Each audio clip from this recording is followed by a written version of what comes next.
plantez, si vous avez un terrain et que vous plantez des arbres, vous pouvez toujours, rien ne vous empêche de tenter de vendre des arbres d'une plantation, d'une forêt. Si vous trouvez un acheteur, vous avez un marché.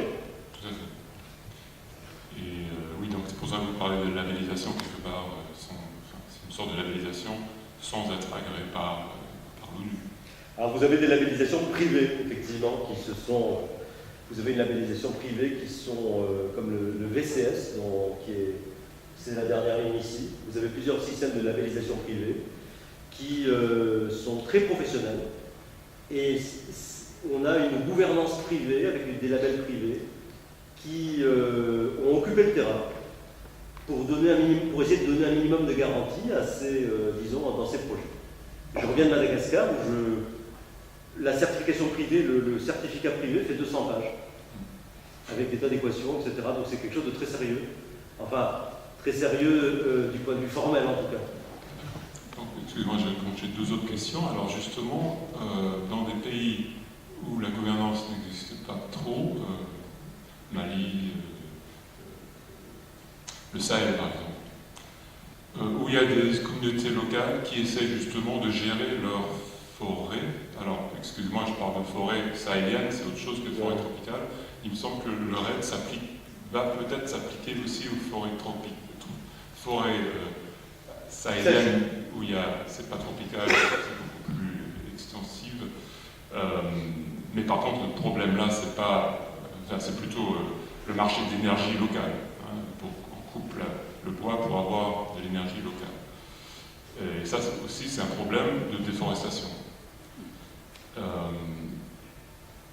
Il se peut que dans ce que vous dites là, des communautés locales ou des communes, disons, de 100 villages vont pouvoir bénéficier, s'ils s'organisent bien, à reforester et à trouver une sorte de gestion locale de leur forêt. Ça serait intéressant s'ils ne passent pas par le gouvernement du Mali, par exemple, ou le gouvernement du Sénégal. Peut-être ça va commencer à exister. Donc, en fait, c'est une double question. Est-ce que RED va s'appliquer et s'applique donc aux forêts sahéliennes, donc plus tropicales, et est-ce qu'on peut envisager que des communautés locales, dans l'esprit de décentralisation peut-être, ou autonomisation, vont pouvoir sauver leur terroir en limitant justement leur déforestation, en étant compensés par d'autres moyens, avec d'autres sources d'énergie et donc de fonds venant d'autre part. C'est pas trop compliqué ce que je fais. Non, je vois. Oui, alors, j'appuie là. Alors, est-ce que ça s'applique aux forêts sahéliennes? Oui, parfaitement. Ça s'applique à toutes les forêts dans les pays en développement. RED est un mécanisme pour les pays en développement. La France, d'ailleurs, essaye de faire passer la Guyane dans le mécanisme RED, ce qui est un peu acrobatique. Enfin, ils espèrent. Enfin, on verra ce que dit la négociation sur cette affaire. Alors, en tout cas, oui, c'est parfaitement, en principe, RED s'applique bien sûr dans les forêts sèches des zones sahéliennes, mais premièrement, c'est des forêts qui stockent moins de carbone. Donc, ça dépend dans quelle logique vous êtes. Si vous êtes dans une logique dans laquelle le prix du carbone est très bas, là, en général, les investisseurs carbone, parce que là, on parle aujourd'hui de la réalité, c'est cette réalité des projets, des investisseurs carbone, etc. C'est une réalité non officielle, sous-entendu non onusienne, mais c'est la réalité du terrain, en tout cas. Ils n'iront pas dans ces forêts, parce qu'il n'y a pas assez de carbone pour avoir des effets de levier. Si vous voulez, les investisseurs carbone, ils cherchent d'abord à faire de l'argent, effectivement, sur un certain nombre de choses. Sur les reboisements communautaires, alors, en fait, on a déjà un instrument, qui est un instrument tout à fait officiel de la Convention climat. C'est le mécanisme de développement propre, le MDP. Ce MDP, en principe, il doit pouvoir financer, et on a essayé de financer des reboisements communautaires, etc., au Sahel et ailleurs. On n'y a pratiquement jamais réussi. On n'a pratiquement jamais réussi. Pourquoi? Parce que c'est un mécanisme tellement compliqué, long, cher, coûteux, que, en gros, en dessous de plusieurs milliers d'hectares, c'est pas rentable, c'est-à-dire que des ONG qui ont essayé se sont complètement cassés les dents financièrement. Parce que il faut payer les experts, c'est un processus interminable, c'est un processus extrêmement long, extrêmement bureaucratique. Et en gros, il faut véritablement qu'il y ait un énorme enjeu en termes de carbone derrière pour qu'ensuite les crédits carbone vendus, parce que le MDP vend des crédits carbone sur le marché, c'est tout à fait clair, on n'a pas assez de crédits carbone pour que ça marche. Donc en gros, en dessous d'un seuil de 1000, 1500, etc., on n'a pratiquement pas fait de projet MDP. Alors ce qu'on pourrait faire, par contre, et là il faudrait qu'on revienne à l'idée du système national, c'est qu'effectivement si on mettait de l'argent à disposition du Mali pour qu'il fasse des projets, on pourrait faire, non pas des projets RED, parce que là je reviens de Madagascar, je viens de découvrir, j'évalue un projet pour la Banque mondiale, justement carbone, qui va vendre du crédit carbone, je viens de découvrir que la bureaucratie privée, les fameux VCS, ça n'a rien à envier à la bureaucratie publique, hein, je veux dire, faut pas... c'est incroyablement coûteux, le coût des transactions, le coût de ces organismes privés, qui sont des entreprises, hein, qui vivent de ça, qui vont, des experts qui sont payés 1000 $ par jour, etc., etc. C'est extraordinaire. Enfin, en gros, ça va étouffer les petits projets. Donc on va avoir la même chose dans ces projets RED, privés, on pourra faire que des grands projets dans des zones humides où il y a beaucoup de carbone, etc. Par contre, ce qu'on peut faire, ce que je crois, ce sont ce qu'on appelle des paiements pour services environnementaux.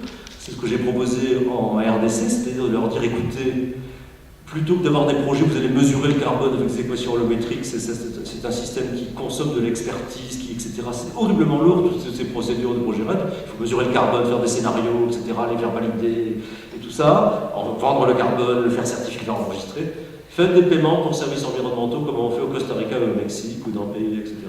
C'est-à-dire payer les paysans pour qu'ils, vous leur dites voilà, vous avez payé les paysans premièrement pour qu'ils conservent la forêt en maintenant certainement, de manière très simple, un certain type de plan d'usage des terres, certains zonages, et deux, payez-les pour qu'ils adoptent, pour qu'ils reboisent et pour qu'ils adoptent un certain nombre de choses. Et payez-les de manière conditionnelle.